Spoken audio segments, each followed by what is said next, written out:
Ako si Teresa, 28 taong gulang. Sa abot ng aking alaala, laging sinasabi ng tatay ko na masyado akong maganda para maging anak niya. Sabi niya, ang aking maputing kutis at matangos na ilong na tila banyaga ay patunay ng pagtataksil ng aking ina. Pinaratangan niya itong ng aliwa. Trinato niya ako bilang ebidensya ng isang kasalanang hindi naman kailanman ginawa ni inay. Nang igiit niyang kumuha ako ng DNA test bago niya ako ihatid sa altar sa aking kasal, sa wakas ay pumayag ako. Ngunit ang resulta ay hindi lamang nagpatunay na mali siya tungkol sa pagkakaroon ng ibang lalaki ni inay. Pinatunayan nito na hindi ako anak ng tatay ko at hindi rin ako anak ng nanay ko. Ang natuklasan namin sa ospital kung saan ako ipinanganak ay naging dahilan upang lumuhod ang aking ama sa harap ng 60 kamag-anak. Bago tayo magsimula, kung mahilig ka sa mga kwento tungkol sa katotohanan at mga lihim ng pamilya, mag-iwan ng reaksyon at mag-subscribe. Pero kung ang kwentong ito ay tumatatak lamang sa iyo, ilagay ang iyong lokasyon at oras sa comments. Gusto kong malaman kung saan ka nakikinig. Ngayon, dadalhin kita pabalik sa 6 na linggo bago ang gabing nagbigay ng ultimatum ang aking ama. Yun ay isang hapunan ng linggo sa bahay ng aking mga magulang sa isang eksklusibong subdibisyon sa Makati. Isang malaking bahay na may 6 na kwarto na laging ipinapaalala ng tatay ko na naipundar niya gamit ang sarili niyang pagsisikap. Ang silid kainan ay kumikislap sa mga muebles na gawa sa Nara at mamahaling porselana na nililinis ng aking ina linggo-linggo, na parang ang pagiging perpekto nito ay makakapagprotekta sa kanya mula sa mga paratang ni tatay. Ang aking lola, si Lola Leonora, ay nakaupo sa dulong kabisera. Ang kanyang puting buhok ay nakapusod ng maayos. Pinapanood ang aking ama sa paraang tinitignan ng lawin ang isang ahas. Ang aking kuya, si Marco, 31, ang paboritong anak, ay nakatuon lang ang mata sa kanyang plato. Ang aking ina, si Doña Diana, ay mahigpit ang hawak sa kanyang serbilyeta, tila ito na lang ang kanyang kakapitan.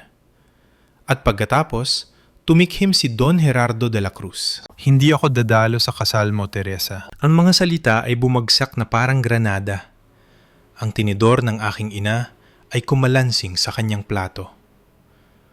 Gerardo, bulong niya. Parang awa mo na, wag na yon. Ngunit may kinukuha na siya mula sa bulsa ng kanyang barong. Naglabas siya ng isang nakatuping dokumento at idinulas ito sa ibabaw ng mesa papunta sa akin. Matagal ko na itong pinag-isipan, sabi niya.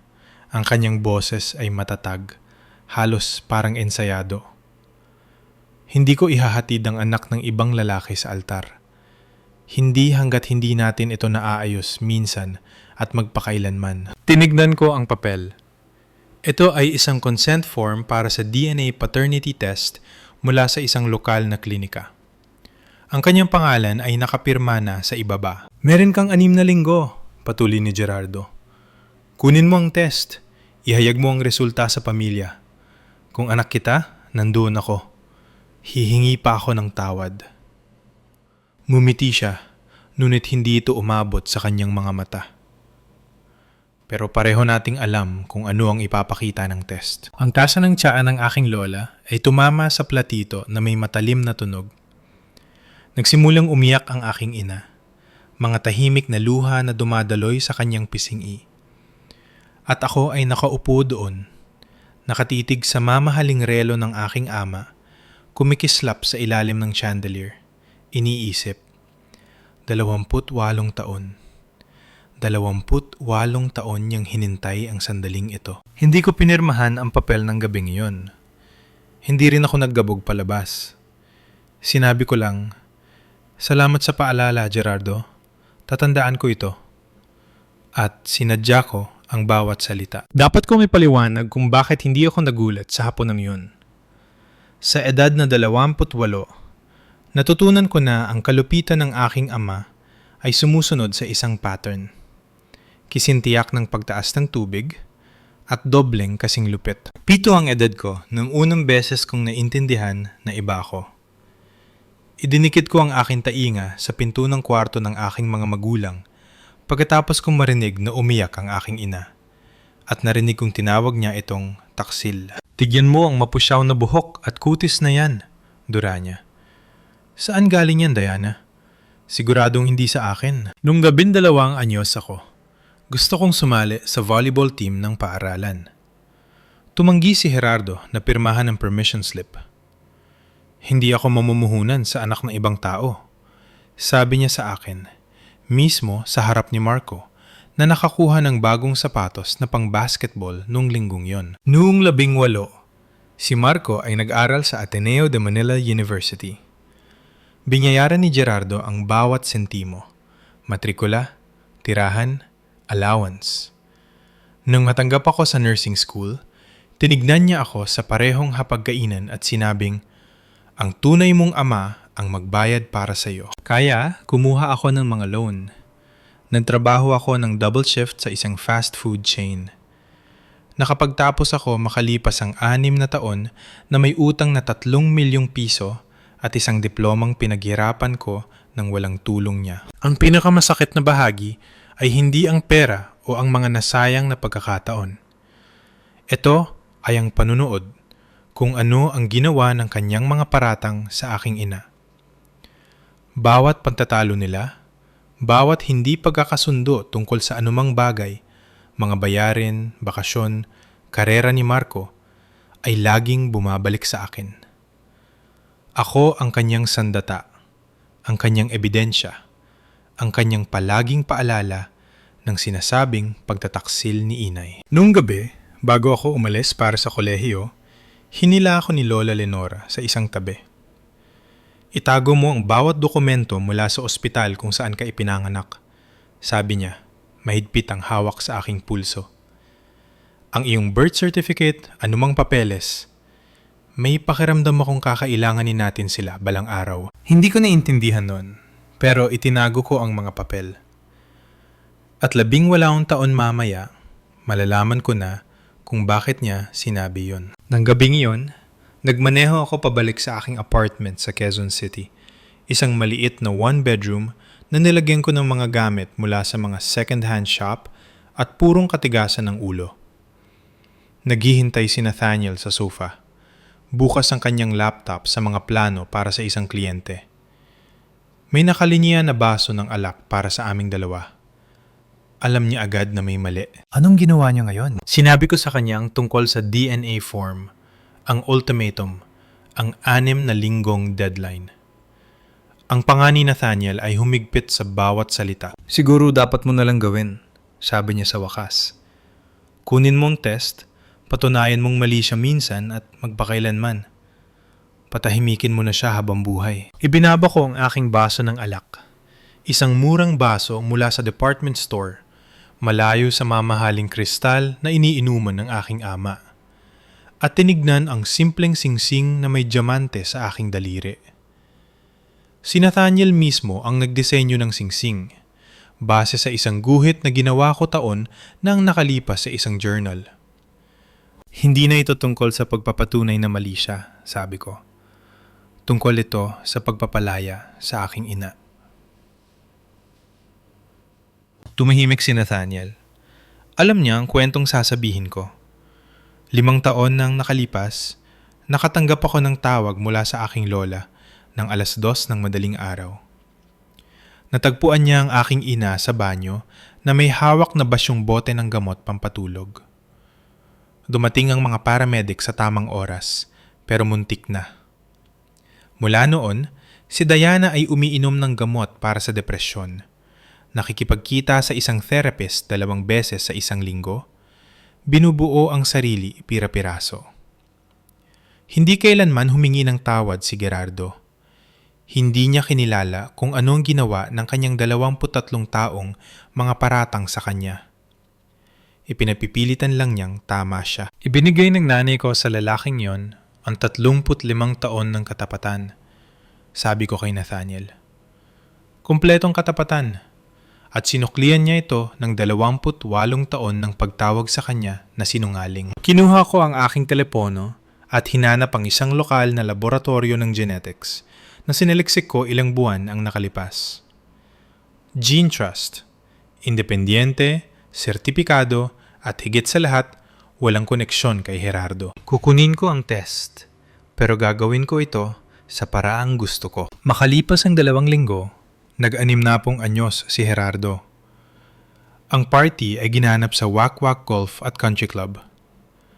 Isang pribadong silid-kainan na may mga bintanang mula sahig hanggang kisame at 30 kamag-anak ang nagtipon upang ipagdiwang ang lalaking ginawang bilangguan ang buhay ng aking ina. Nagsuot ako ng simpleng itim na bestida. Hinawakan ni Nathaniel ang kamay ko habang papasok kami bumubulong. 2 oras. Kaya nating mabuhay ng 2 oras. Hindi namin kinaya. Sa kalagitnaan ng hapunan, pagkatapos ng 3 baso ng mamahaling alak, tumayo si Gerardo para magbigay ng talumpati. Pinasalamatan niya ang lahat sa pagpunta. Pinuri niya si Marco sa kanyang napakagandang karera sa pananalapi. Itinaas niya ang baso para sa aking ina, para sa kanyang pasensya. Pagkatapos, ay natagpuan ng kanyang mga mata ako. Nakikita kong nandito ang aking anak na yung gabi, sabi niya, at ang salitang anak ay puno ng panunuya. Ilang kamag-anak ang tumawa ng hindi komportable. Sana pinag-iisipan niya ang ating pag-uusap tungkol sa pagpapatunay kung saan siya talaga nanggaling. Tumahimik ang buong silid. Pa, sabi ni Marco, nakalahating nakatayo sa kanyang upuan. Siguro hindi ito ang tamang oras. Kinawayan siya ni Gerardo. Hindi. Ito mismo ang tamang oras.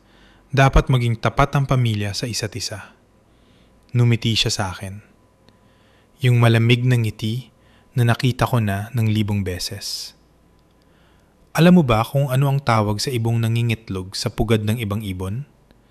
Isang kuku. Ang itlog ng kuku ay maganda tignan, hindi ba? Pero hindi ito kabilang doon. Hindi kailanman. Sa likuran ko, isang tita ang napasinghap. Isang pinsan ang napahagik-gik. Nakatitig ang aking ina sa kanyang kandungan, tumutulo ang luha sa kanyang mamahaling pulseras, isang regalong pampalubag-loob na ibinigay ni Gerardo pagkatapos ng isa sa kanilang pinakamalalang away. Kinuha ko ang aking tinidor, ibinaba ulit at tumayo. Lahat ng mata sa silid ay bumaling sa akin. Salamat sa paalala, Gerardo, sabi ko, matatagang boses. Tatandaan ko ito. Pagkatapos ay bumaling ako sa aking ina. Ma? Gusto mo bang lumabas para magpahangin? Kinuha niya ang kamay ko at sabay kaming lumabas ng silid na yon. Lagpas sa mga bulungan, lagpas sa mga tingin, lagpas sa lalaking gumugol ng 28 taon sa pagsisikap na sirain kaming dalawa. Pero hindi pa ako tapos. Malayo pa. Inabutan kami ng aking lola sa parking lot. Ang kanyang takong ay tumutunog sa aspalto na parang mga putok ng baril. Teresa, sandali. Lumingon ako. Si Lola Leonora ay 78 anyos na may tindig na parang reyna at mga matang walang pinalalampas. Hindi niya kailanman nagustuhan si Gerardo. Akala ng lalaking yan ay regalo siya ng Diyos sa mundo. Sabi niya sa aking ina bago ang kasal. Pero isa lang siyang maliit na lalaki na may malaking ego. Ngayon, tumingin siya sa akin na may halong bagay na hindi ko pa nakita sa kanyang mukha noon. Pagmamadali. May kailangan akong sabihin sa'yo, sabi niya. Lumingon sa likod upang siguraduhin hindi sumunod si Gerardo. Isang bagay na dapat ko nang sinabi sa'yo taon nang nakalipas. Dinala niya kami sa isang bench na nakatanaw sa golf course. Lumulubog na ang araw, pinipintahan ng langit ng kulay kahel at rosas. At ang boses ng aking lola ay bumaba halos pabulong na lang. Nung gabing ipinanganak ka, sabi niya, may kakaibang nangyari sa Santa Maria Hospital. Naramdaman kong nanigas ang aking ina sa tabi ko. Nang ilabas ka ng nurse para ipakita sa akin, buhay pa ang lolo mo noon, kaya pareho kaming nandoon. Mukha siyang takot na takot. Nanginginig ang mga kamay niya. Iniabot kanya kay Diana ng masyadong mabilis, tapos halos tumakbo palabas ng kwarto. "Ma?" sabi ni Diana. Nabasag ang boses. "Hindi mo sinabi sa akin ito." Sinubukan kong imbestigahan. Tumawag ako sa ospital, nagtanong. Hinarang nila ako. Sinabing normal ang lahat. Lahat ng record ay selyado para sa privacy. Dumukot si Lola Lenora sa kanyang pitaka at naglabas ng isang naninilaw na piraso ng papel. "Pero gumawa ako ng kopya ng iyong birth record bago nila isinara ang lahat." Tiningnan ko ang dokumento. Oras ng kapanganakan, alas 11:40, 7 ng gabi. Nangganak ako ng alas 11 at 58 minuto, dahan-dahang sabi ng aking ina. Naalala kong nakatingin ako sa orasan. Naalala ko dahil nagbiro ang doktor tungkol sa muntik ng maging leap day baby. 11 minutos. 11 minutos. May nangyari sa loob ng 11 minutos na yon. May pangalan, sabi ng aking lola. Ang head nurse nung gabi ngayon, si Margarita Santos. Nagretiro siya 10 taon na ang nakalipas. Nasa akin ang address niya. Kinabukasan ng umaga, pumasok ako sa opisina ng Gene Trust sa Makati. Dala ang 3 DNA sample. Ang sa akin ay madali lang. Isang pahid sa pisingi na selyado sa isang sterile tube. Ang sa aking ina ay voluntaryo. Ibinigay niya ito sa akin noong nakaraang gabi na may luha sa kanyang mga mata at matatag na mga kamay. "Kahit ano pa ang ipakita nito," sabi niya. "Anak kita, walang magbabago doon." Ang sa aking ama ay ninakaw. Ilang hibla ng buhok na nakuha mula sa suklay na itinatago niya sa guest bathroom. Ang banyo na ginamit ko tuwing Pasko at Bagong Taon sa loob ng maraming taon, nagkukunwaring hindi ko napapansin ang pag-ilag niya kapag inaabot ko ang sabon sa harap niya. Ang technician sa Gene Trust, isang kalmadong babae na nagngangalang Dr. Reyes, ay nagpaliwanag ng proseso. Resulta sa loob ng 3 linggo, pwedeng gamitin sa korte kung kinakailangan, kumpletong pagiging kumpidensyal. Nagbayad ako ng extra para mapabilis ang proseso. Nagpumilit ang aking lola na sagutin ang gastos. Nang hapong yon, sinubukan kong tawagan si Margarita Santos. 6 na beses ring nagring ang telepono bago may sumagot. Boses ng isang babae, matanda na, medyo nanginginig. "Hello, Ginang Santos. Ang pangalan ko ay Teresa de la Cruz. Ipinanganak ako sa Santa Maria Hospital noong Marso 15, 1997. Naniniwala akong ikaw ang head nurse noong gabing iyon at ako, hindi kita matutulungan." Mabilis ang mga salita, natataranta. "Ginang Santos, parang awa niyo na. Kailangan ko lang magtanong. Hindi ko alam ang sinasabi mo. Huwag mo na akong kontakin ulit." Click. Nakatitig ako sa aking telepono ng matagal. Tumingin si Nathaniel mula sa kanyang drafting table. "Ano nangyari?" Binabaan niya ako.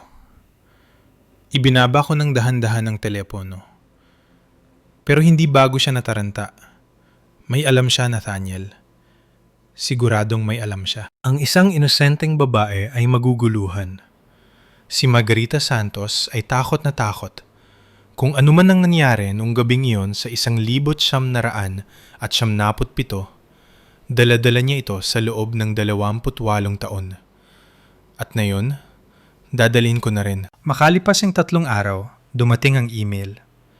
Hindi direkta sa akin, hindi ganun katinik si Gerardo. Ipinadala niya ito sa aming buong angkan. Mga tito, tita, pinsan, pangalawang pinsan, mga taong hindi ko na nakita mula pagkabata. 47 na nakatanggap. Ang aking ina, ang aking lola, at ako ay nakasisi lahat. Ang subject line ay tungkol sa kasal ni Teresa. Binasa ko ito sa aking kotse. Nakaparada sa labas ng ospital kung saan ako nagtatrabaho. Nanginginig ang aking mga kamay sa manibela. Mahal na pamilya, tulad ng alam ng marami sa inyo, may dala akong pasanin sa loob ng 28 taon. Tiniis ko ang pagdududa tungkol sa tunay na pagkakakilanlan ng aking anak at pinanood ko ang aking asawa na tumangging aminin ang katotohanan. Hiniling ko kay Teresa na kumuha ng DNA test at ibahagi ang resulta sa pamilya bago ang kanyang kasal. Tumanggi siya hanggang ngayon na sa tingin ko ay nagsasabi na ng lahat. Hanggat hindi nare-resolba ang isyong ito sa publiko, hindi ako dadalo sa seremonya. Sana ay maunawaan ninyo ang aking posisyon. Kalakip ay isang litrato ng pamilya mula sa binyag ni Teresa. Inaanyayahan ko kayong tignan itong mabuti at bumuo ng sarili ninyong konklusyon. Gumagalang, Gerardo de la Cruz. Ang attachment ay isang litrato na naalala ko mula sa estante ng aking lola. Ako noong 3 buwang gulang, karga ng aking ina, maputi, matangos, mestiza, napapaligiran ni na Gerardo, Marco, at 1 dosenang morenong kamag-anak. Binilugan ni Gerardo ang mukha ko ng pula at naglagay ng caption, "Hanapin ang naiba." Sa loob ng ilang oras, nagsimulang bumuhos ang mga sagot. Ang iba ay ipinagtanggol ang aking ina. Karamihan ay nagtanong lang, maingat, mausisa, interesado sa drama. Tumawag si Marco ng gabing iyon. "Gawin mo na lang ang gusto ni Papa," sabi niya. Ang boses ay puno ng inis. "Pinalalalam mo lang ito. Sinisira mo ang reputasyon niya." Tumawa ako, talagang tumawa sa sinabi niya. "Reputasyon niya?" Inulit ko. "Yun ang inaalala mo?" Binaba niya ang telepono nang hindi sumasagot. 3 linggo matapos kong isumite ang mga sample, ang email mula sa GeneTrust ay dumating ng alas 9:47 ng gabi ng Martes. Nasa Boston si Nathaniel para sa trabaho. Isang konsultasyon sa proyekto na hindi pwedeng i-reschedule. Mag-isa ako sa aming apartment. May kalahating kain na salad sa mesa. Ang aking laptop ay bukas. Ang subject line ay clinical. Resulta ng iyong pagsusuri sa DNA. Inilagay ko ang password ko, verify ko ang pagkakakilanlan ko, binuksan ko ang PDF, at pagkatapos ay binasa ko ito ng 3 beses dahil sa unang 2 beses hindi magkaroon ng saysay ang mga salita. Subject A, Teresa de la Cruz, ay nagpapakita ng 0% genetic match kay Subject B, Gerardo de la Cruz. Inaasahan ko na yon. Napagandaan ko na. Inihanda ko ng sarili ko sa kumpirmasyon na tama si Gerardo sa isang bagay, kahit na mali siya sa lahat ng iba pa. Pero sunod na dumating ang pangalawang linya. Subject A, Teresa de la Cruz, ay nagpapakita ng 0% genetic match kay Subject C, Diana de la Cruz. Tumigil ako sa paghinga. 0%. Hindi anak ng aking ama. Hindi anak ng aking ina. Tumawag ako sa after-hours line ng GeneTrust. Nababasag ang boses ko habang hinihiling na makausap ang kahit sino na makakapagpaliwanag nito. Isang technician ang gumabay sa akin sa mga resulta. Walang kontaminasyon, walang error, walang posibilidad ng pagkakamali. Malinaw ang mga sample. Ang siyensya ay tiyak. Hindi ako kadugo ng alinman sa aking mga magulang, nang ibig sabihin ay hindi kailanman nanggaliwa ang aking ina. Mali si Gerardo tungkol doon sa loob ng 28 taon. Pero may ibig sabihin din itong iba. Isang bagay na imposible. Kung hindi nagtaksil si Diana de la Cruz, kung naging tapat siya tulad ng lagi niyang sinasabi, paanong hindi ako ang kanyang biluhikal na anak? Naupo ako sa sahig ng aking kusina na nakasandal ang likod sa kabinet, ang telepono sa aking kandungan, nakatitig sa kisame. Sa loob ng 28 taon, tinawag ng aking ama ang aking ina na manloloko. Sa loob ng 28 taon, mali siya tungkol sa pangangaliwa. Pero tama siya sa isang bagay. Hindi niya ako anak. Ang tanong ay, Kaninong anak ako? Nagmaneho ako papunta sa bahay ng aking mga magulang kinabukasan ng umaga, tinansa ang pagdating ko ng 10:00. Huli na para nasa golf game si Gerardo. Maaga pa para nasa balkonahe pa ang aking ina, umiinom ng tsaa. Tumingala siya nang pumasok ako at agad na nalukot ang kanyang muka sa pag-aalala. Teresa, anong problema? Naupo ako sa tapat niya at iniabot ang aking telepono na nasa screen ang ulat ng Gene Trust. Pinanood ko siyang basahin ito. Pinanood ko ang pagkawala ng kulay sa kanyang muka. Pinanood ang kanyang mga labi na gumagalaw ng walang tunog habang binabasa ang mga numero ng paulit-ulit. Nang sa wakas ay tumingala siya, ang kanyang mga mata ay nanlalaki. Mali ito, bulong niya. Kailangang mali ito. Tinuwagan ko ang lab. Triple check ang lahat. Walang pagkakamali, ma. Pero ipinanganak kita. Tumaas ang boses niya na babasag sa dulo. Nag-labor ako ng 14 na oras. Naramdaman kitang lumabas sa katawan ko. Nakita kita, Teresa. Pula ka at umiiyak at akin. Kinuha ko ang mga kamay niya. Ang lalamig. Naniniwala ako sa iyo, sabi ko. Na ang ibig sabihin ay may iisang paliwanag lang. May nangyari sa ospital. May nagpalit sa atin. Ang katahimikan ay bumalot sa amin na parang kawad na malapit ng mapatid. Ang oras! Biglang sabi ng aking ina. Sabi sa birth certificate 11:00 at 47. Pero naalala ko nakatingin ako sa orasan dahil sobrang sakit ng contractions.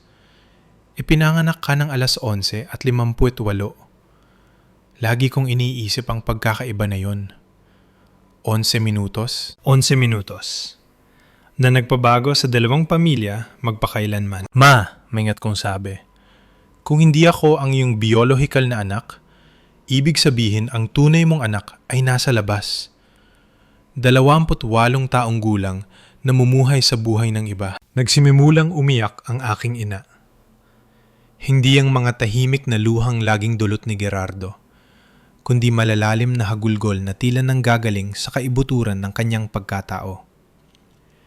Kailangan natin siyang hanapin, sabi niya. Kailangan natin silang hanapin pareho. Kailangan kong tumigil dito sandali.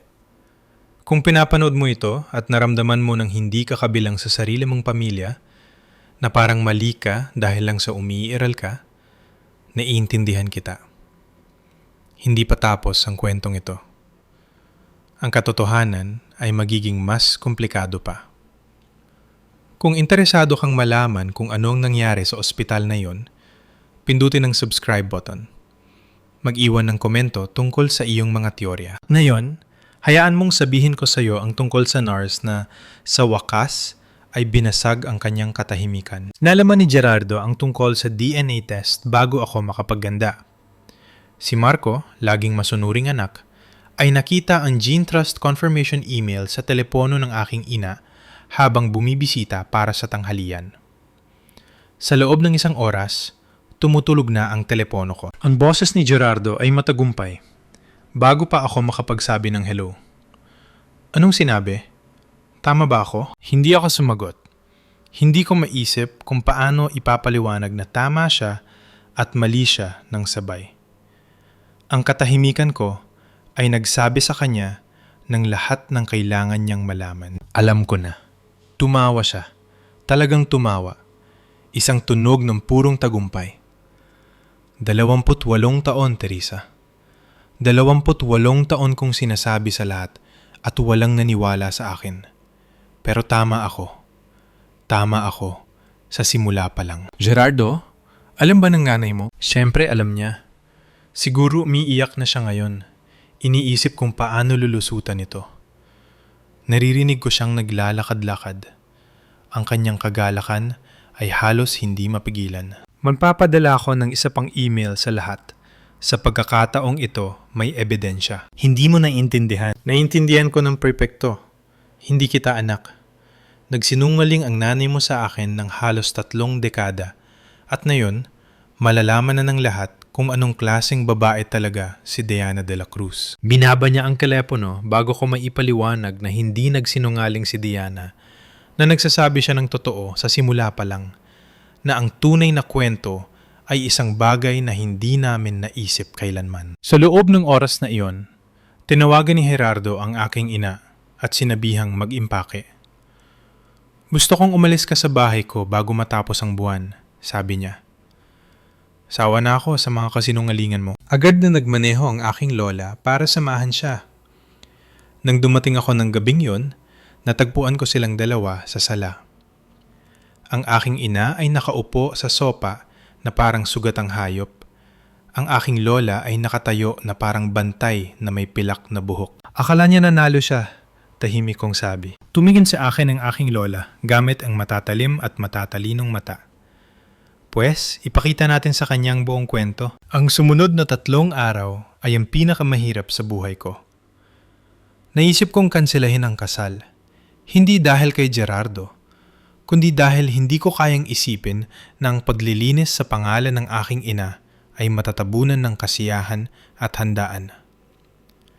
Tumangi si Nathaniel. Magpapakasal tayo, sabi niya, hawak ang mukha ko. Tapos, ang mga issue ng tatay mo ay hindi natin issue. Hindi natin ipagpapaliban ang buhay natin dahil sa pagmamaktol niya. Pero hindi ako makakausad ng walang katotohanan.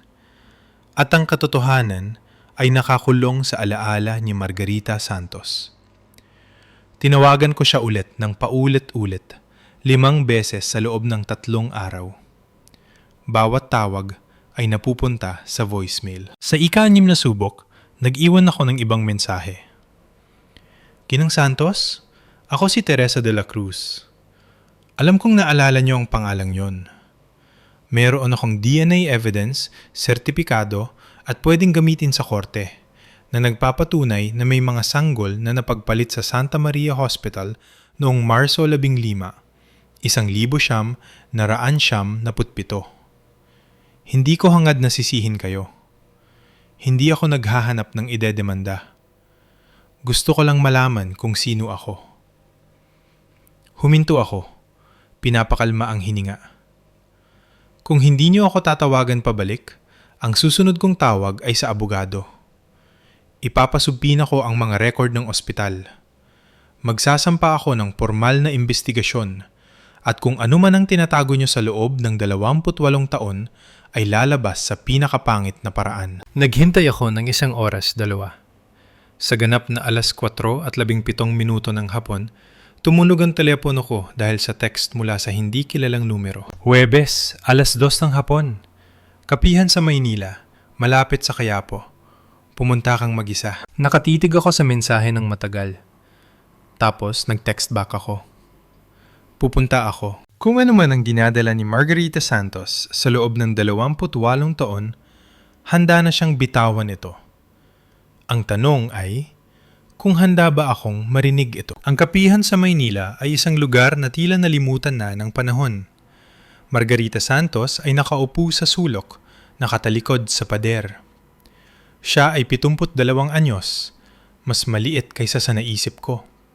May pilak na buhok na nakapusod ng mahigpit at mga kamay na nanginginig sa kanyang tasa ng kape. Tumingala siya nang umupo ako sa tapat niya. Kamukhang kamukha mo siya, tahimik niyang sabi. Si Linda, ang iyong tunay na ina. Parehong buhok, parehong mata. Naramdaman kong tumigil ang puso ko. Alam niyo kung sino ang biological na ina ko? Pumikit si Margarita ng matagal. Nang dumilat siya, basa ang mga ito. Dala-dala ko ito sa loob ng 28 taon, sabi niya. Araw-araw, iniisip kung tama ba ang ginawa kong pananahimik. Iniisip kung dapat ba akong nagsalita nung nangyari ito. Dumukot siya sa kanyang bag at naglabas ng isang lumang notebook. Ang mga pahina nito ay naninilaw na sa kalumaan. Ito ang shift log ko noong Marso 15, 1977, ang gabing ipinanganak ka. Binuksan niya ito sa isang pahinang may marka at idinulas sa mesa. Binasa ko ang kanyang sulat kamay. Nanlalamig ang dugo ko sa bawat linya. 11:47 ng gabi. Batang babae bilang isa, ipinanganak kay Diana de la Cruz. Malusog. 11:58 minuto ng gabi. Batang babae bilang 2, ipinanganak kay Linda Reyes. Malusog. 2:32 minuto ng madaling araw. Insidente. Trainee nurse na si Carla, nagkamali ng palit ng sanggol matapos paliguan. 2:15 minuto ng madaling araw. Napagtanto ang pagkakamali. Ang parehong pamilya ay nakabuo na ng ugnayan sa bata. 2:45 ng umaga. Pagpupulong kasama ang administrador ng ospital. Desisyon, itama ang mga record, hindi ang pamilya. Mas hindi traumatic para sa lahat. NDA kailangan para sa lahat ng staff na naroon. Tumingala ako kay Margarita. Nanginginig ang mga kamay ko. Alam nila, bulong ko. Alam nila nung gabing yun at pinagtakpan nila. Sabi ng administrador, mas makakasama kung ibabalik kayo. Ang parehong ina ay nahawakan na ang kanilang mga sanggol, napasuso, napangalanan. Nabasag ang boses ni Margarita. 24 na anyos lang ako noon. Tinakot nila ang lisensya ko, ang pensyon ko. Pinapirma nila ako ng non-disclosure agreement. May 2 akong anak na papakainin. Sinong isa pang sanggol? Tanong ko. Ang umuwi kasama si Linda Reyes. Naglabas si Margarita ng isa pang piraso ng papel. Isang printout mula sa social media profile. Isang babaeng kasing edad ko, maitim ang buhok, kayumanggi ang mata, isang ngiti na kamukhang-kamukha ni Marco. Ang pangalan niya ay Raquel Reyes. Siya ay 28 taong gulang.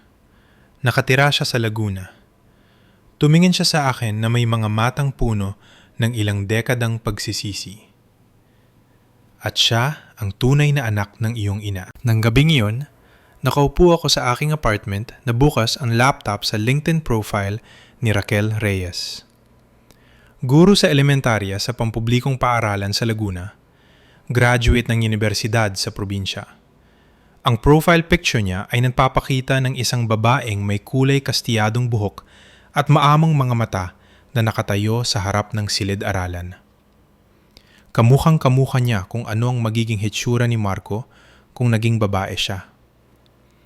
Binuo ko ang mensahe ng 17 beses bago ko pinindot ang send. Hi Raquel, magmumukhang baliw ang mensaheng ito at humihingi ako ng paumanhin ng maaga. Ang pangalan ko ay Teresa de la Cruz. Ipinanganak ako sa Santa Maria Hospital noong Marso 15, 1997, parehong gabi at lugar tulad mo. Kumuha ako kamakailan ng DNA test na nagpakitang hindi ako kadugo ng alinman sa aking mga magulang. Nakausap ko ang nurse na nagtatrabaho noong gabing iyon at kinumpirma niyang may 2 sanggol na aksidenteng napagpalit. Naniniwala akong ikaw ang biluhikal na anak ni Diana at Gerardo de la Cruz. At naniniwala akong ako ang biluhikal na anak ni Linda Reyes. May mga dokumento ako. May testigo ako. Wala akong hinihingi sa'yo. Naisip ko lang na karapat-dapat mong malaman ang katotohanan. Kung handa kang makipag-usap, pakitawagan ako. Isinama ko ang numero ng telepono ko at isinara ang laptop bago pa ako magbago ng isip. Lumipas ang 24 na oras. Tinitignan ko ang telepono ko kada 10 minuto. Tapos noong 9:38 ng gabi ng sumunod na gabi, tumunog ang telepono ko. Si Teresa ba ito? Ang boses sa kabilang linya ay nanginginig. Hindi sigurado pero may pamilyar sa tono nito. Raquel, mahabang katahimikan, isang malalim na hininga. Buong buhay ko, sinasabi ng mga tao na hindi ko kamukha ang mga magulang ko. Ang tatay ko, ang kinilala kong tatay, ay nagbibiro noon na baka nagkamali ang ospital. Tinatawanan lang namin. Nagpakawala siya ng tunog na kalahating tawa, kalahating hikbi. Siguro hindi pala yun biro. Nag-usap kami ng 3 oras ng gabing yun. Sa huli, pareho kaming sumang-ayon na kumuha ng isa pang DNA test. Sa pagkakataong ito, ikukumpara si Raquel kina Gerardo at Diana. Ang resulta ay magiging handa sa loob ng 10 araw, sakto para sa aking engagement party. Sa sumunod na linggo, binuo ko ang kaso ko na parang piskal na naghahanda para sa paglilitis. Una, ang mga dokumento. Nasa akin ang orihinal na Gene Trust Report. Nasa akin ang shift log ni Margarita Santos. Nasa akin ang sinumpaang salaysay ni Margarita na pinirmahan sa harap ng abogado. Tinakot ako ng ospital ng 28 taon, sabi niya. 72 na ako. Ano pang gagawin nila? Sisisyantehin ako sa retirement? Pangalawa, ang DNA. Ipinadala ni Raquel ang kanyang mga sample. Pangatlo, ang mga testigo. Si Lola Leonora, si Margarita Santos, at si Raquel, ang aking kapatid sa diwa kung hindi man sa dugo. Sigurado ka ba dito? Tanong ni Nathaniel habang pinag-aaralan namin ang plano. Harapin siya sa publiko. Wala nang bawian to. Naisip ko ang aking ina, ang bote ng gamot pampatulog, ang 28 taon ng pagtawag sa kanyang sinungaling. Gusto niya ng pampublikong paghuhukom, sabi ko. Ipinadala niyang email na yon sa 47 tao. Tinawag niya akong anak sa labas sa harap ng buong pamilya. Inayos ko ang mga dokumento. Hindi siya pwedeng tumakas ng pribado ngayon. Lahat ng naniwala sa kanya ay kailangang makita ang katotohanan. Dahan-dahang tumango si Nathaniel. Pwes, bigyan natin sila ng palabas na hinding-hindi nila makakalimutan. 3 araw bago ang engagement party, dumating ang resulta ng DNA ni Raquel. Subject A, Raquel Reyes, ay nagpapakita ng 79.77% genetic match kay Subject B, Gerardo de la Cruz. Subject A, Raquel Reyes, ay nagpapakita ng 79.78% genetic match kay Subject C, Diana de la Cruz. Binasa ko ang mga numero ng 3 beses, tumutulo ang luha sa mukha ko. Tapos tinawagan ko si Raquel. Pwede ba tayong magkita bukas? Pinili namin ang isang coffee shop sa kalagitnaan ng Maynila at Laguna. Nandun na siya nang dumating ako. Nang makita niya ako, tumayo siya ng mabilis, kaya muntik nang matumba ang upuan niya. Sa loob ng mahabang sandali, nagtitigan lang kami.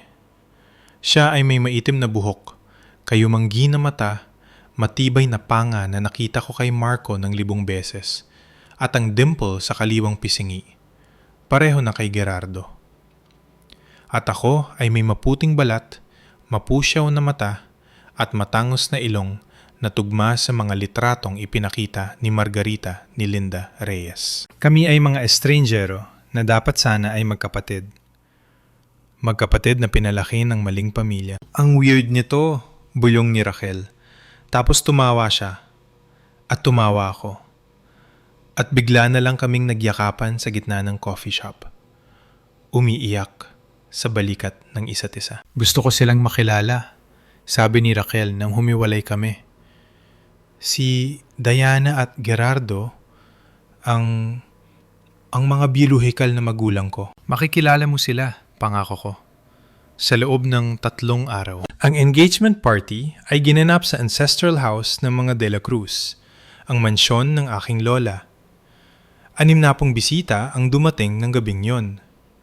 Mga tito, tita, pinsan, at bawat taong nakatanggap ng mapanirang email ni Gerardo. Nagsuot ako ng asul na bestida at dinala ang sarili ko na parang babaeng nanalo na. Nanatiling malapit si Nathaniel. Dumating ang aking ina kasama ang lola ko. Ang mga mata niya ay pula pa rin sa pag-iyak, pero ang tindig niya ay mas tuwid kaysa sa nakita ko sa loob ng maraming taon. At pagkatapos ay dumating si Gerardo. Huli siya, syempre, fashionably late. Hinayaang mag-ipon ng mga tao. Nakabarong Tagalog siya. Ang kanyang relo ay kumikislap. Isang nisi ang nasa kanyang labi. Akala niya ito ang kanyang victory lap. Wala siyang kaalaman. Pinanood ko siyang makipagkamay, tumanggap ng pagbati mula sa mga kamag-anak na naniwala sa bersyon niya ng kwento. Sa sulok ng silid, nakaupo ng tahimik si Margarita Santos. At sa kabilang kwarto, naghihintay si Raquel Reyes. Tumingin ako sa telepono ko. Tumanggo si Nathaniel. Oras na. Sa kalagitnaan ng kasiyahan, humingi ng mikropono si Gerardo. Tumahimik ang silid habang umaakyat siya sa maliit na entablado. Una, gusto kong batiin si Nathaniel. Simula niya. Matapang kang lalaki sa pagpapakasal sa komplikadong pamilyang ito. Ilang mahihinang tawa ang narinig. Pero sa tingin ko, alam nating lahat kung bakit talaga ako naririto. Natagpuan ng tingin ni Gerardo ako sa karamihan. Maraming usap-usapan kamakailan. Hiniling ko kay Teresa na kumuha ng DNA test at alam kong ginawa niya. Ang hindi ko alam ay kung bakit niya itinatago ang resulta. Tumahimik ang buong silid. Kaya naisip kong tulungan siya. Dumukot siya sa kanyang bulsa. Ang aking anak na lalaki ay mabait na nagbahagi ng kopya ng ulat sa akin. Si Marco ay mukhang nahihiya. Binuklat ni Gerardo ang papel. 0% genetic match kay Gerardo de la Cruz. 0% genetic match kay Diana de la Cruz. May mga napasinghap. Hinawakan ng nanay ko ang kamay ni Lola Leonora. 28 taon. Tumaas ang boses ni Gerardo. 28 taon kong sinasabi sa lahat na may mali. At ngayon, pinatunayan ito ng siyensya. Baling siya sa aking ina. Nagsinungaling ka sa akin, Diana. Nagsinungaling ka sa lahat. At ngayon, alam na ng buong pamilya kung anong klaseng babae ka talaga. Ang katahimikang sumunod ay ganap at nagsimula akong maglakad papunta sa entablado. Tama ka, Gerardo. Kalmado ang boses ko habang inaagaw ang mikropono. Gulat na gulat siya, kaya hinayaan niya ako. Ang DNA test ay nagpapakita na hindi ako ang iyong biological na anak at hindi rin ako biological na anak ni Mommy. Lumawak ang ngisi ni Gerardo. Hayaan mong ipakilala kita sa isang tao. Tumanggo ako sa gilid ng pinto. Lumabas si Raquel. 28 anyos, morena, may panga na walang duda na isang de la Cruz. Umugong ang bulungan sa silid. May nabasag na baso. Gumawa ng tunog si Marco. Ito si Raquel Reyes, sabi ko. Ipinanganak siya 11 minuto bago ako sa Santa Maria Hospital noong Marso 15, 1997. Nung gabing ipinanganak ako, may aksidente. Isang trainee nurse ang nagkamali ng palit ng 2 sanggol at pinagtakpan ito ng ospital. Inilabas ko ang telepono ko at kinonekta sa screen. Ipinakita ang mga ulat ng Gene Trust. Ang DNA ni Raquel ay nagpapakita ng 79.77% match kay Gerardo de la Cruz at 79.78% match kay Diana de la Cruz. Hinanayaan kong bumaon iyon sa isip nila. Siya ang biological mong anak, Gerardo. Ang anak na hinahanap mo at namumuhay siya sa Laguna buong buhay niya dahil nagkamali ang ospital at piniling itago ito. Namutla si Gerardo. Tumingin siya kay Raquel. Talagang tinignan siya. At napanood ko ang pagguho ng 28 taon ng katiyakan. Ito si Margarita Santos, patuloy ko. Siya ang head nurse nung gabing yun. May sinumpang salaysay siya. Humakbang si Margarita, nanginginig ang boses. Ginoong de la Cruz, nandoon ako. Napanood ko itong mangyari. Hindi kayo kailanman niloko ng asawa nyo. Kailanman. Bumaling ako kay Gerardo, na ngayon ay nakakapit sa gilid ng entablado. Gusto mo ng siyensya, Gerardo? Eto na. Sa sandaling iyon, lumuhod si Gerardo. Ang mapagmataas, arogante, at siguradong si Gerardo de la Cruz ay bumagsak sa entablado. Napaluhod siya. Ang kanyang dibdib ay humihingal. Hindi ko alam, bulong niya. Paano ko malalaman? Pwede mo sana siyang pinagkatiwalaan.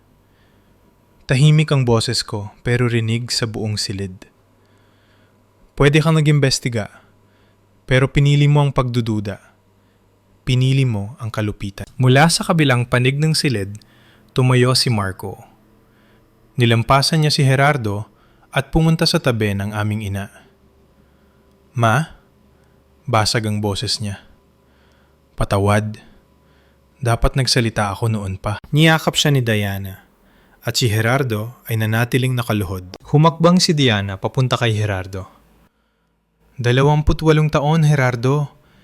Nanatili ako dahil mahal kita. Dahil akala ko balang araw magtitiwala ka sa akin. Utang mo sa akin ang isang paumanhin sa harap ng bawat taong nakatanggap ng email na yon. Utang mo kay Teresa ang paumanhin. At utang mo kay Raquel ang paumanhin. Tumingala si Gerardo. Basang-basa ang mukha ng luha.